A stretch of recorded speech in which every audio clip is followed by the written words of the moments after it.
I'm Naif Pierre, also known as Naif or Pierre, that's my actual name, and I live in Cheltenham with my husband and my 2 children. I got my first job as a graduate working for Gloucester Guildhall, which was fun. It was a great introduction to life in Gloucestershire and its amazing riches of culture and heritage. I'm an artist at heart. I love to write, I love to paint, I love to illustrate, I love to communicate stories actually with imagery and words. I left my job so that I could follow my creative pursuits. The first book project that I worked on was a collaboration with my brother who lives in Ghana. It's a children's book called A is for Accra. Lives of Colour have kindly made me one of their authors of colour, which is amazing. And it's an alphabet book that takes you across Ghana.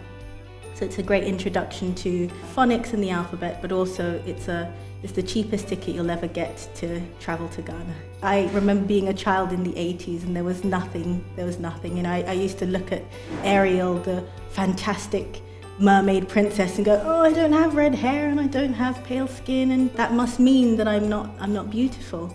And these were the images we were bombarded with as children, that we weren't visible. And yet we knew we were present and we knew we were there. So it's fantastic. There's been an explosion in the past, I'd say, five years or so of fantastic, rich, beautiful, diverse reading material for children.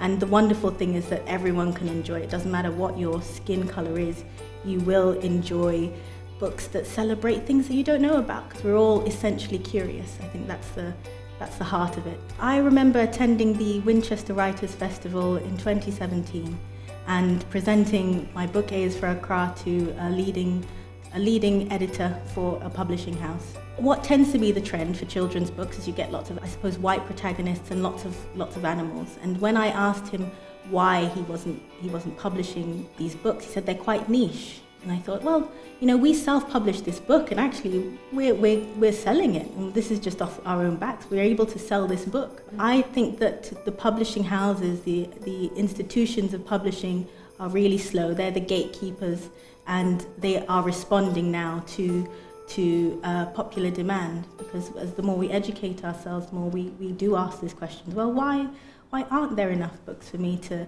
explore alternative histories or alternative protagonists, or Diwali just passed? Why don't I have enough books to celebrate these things?